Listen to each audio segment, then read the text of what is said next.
मैं तेरी करुणा से मग्न और आनंदित हूँ, क्योंकि तूने मेरे दुख पर दृष्टि की है। मेरे कष्ट के समय तूने मेरी सुधि ली है। रविवार 19 जनवरी 2025। आज के मनन के लिए मैंने आप ही के लिए चुना है पहला शमूएल अध्याय 29 और उसका 5वां वाक्य। क्या यह वही दाऊद नहीं जिसके विषय में लोग नाचते और गाते हुए एक दूसरे से कहते थे कि शमूएल ने हजारों को पर दाऊद ने लाखों को मारा है। आपका दिन आशीषित हो। जब परमेश्वर का अनुग्रह उसके लोगों पर होता है और वह महान कार्य करते हैं और लोग इसके बारे में गाते हैं, तो यह एक साक्षी बन जाती है। आइए इस वाक्य पर मनन करते हैं। आज की सुबह का विषय है साक्षी। हम इस बात को जानते हैं कि कुछ समय के लिए दाऊद को साउल से अपनी जान बचा के भागना पड़ा, क्योंकि साउल दाऊद को मारना चाहता था, क्योंकि दाऊद बहुत प्रसिद्ध हो चुका था। क्योंकि लोग गाने लगे कि शाऊल ने तो हजारों को मारा है,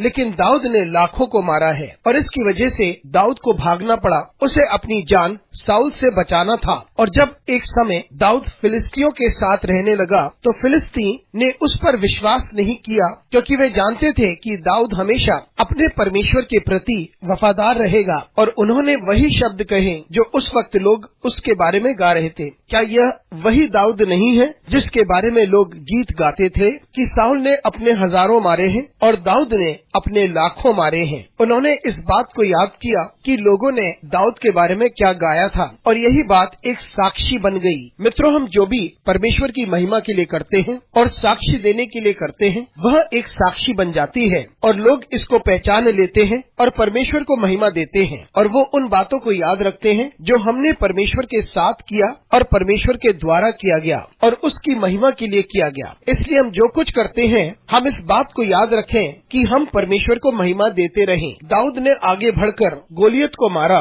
क्योंकि वह परमेश्वर पर प्रश्न उठा रहा था और परमेश्वर के लोग पर प्रश्न उठाया जा रहा था। दाऊद ने ये महान कार्य किया और उस एक गुफान की वजह से लोग दाऊद के बारे में गाने लगे और यह एक साक्षी बन गई। इसलिए हम सब कुछ को परमेश्वर की महिमा के लिए ही करें, क्योंकि यह एक साक्षी के रूप में बना रहता है। अनुग्रहकारी परमेश्वर स्वर्गीय पिता, तेरी स्तुति करते हैं, तेरी महिमा करते हैं और तेरी प्रशंसा करते हैं। हमारी सहायता कर परमेश्वर, ताकि हम सब कुछ तेरी इच्छा के अनुसार करें। यीशु मसीह के नाम से मांगते हैं, आमीन।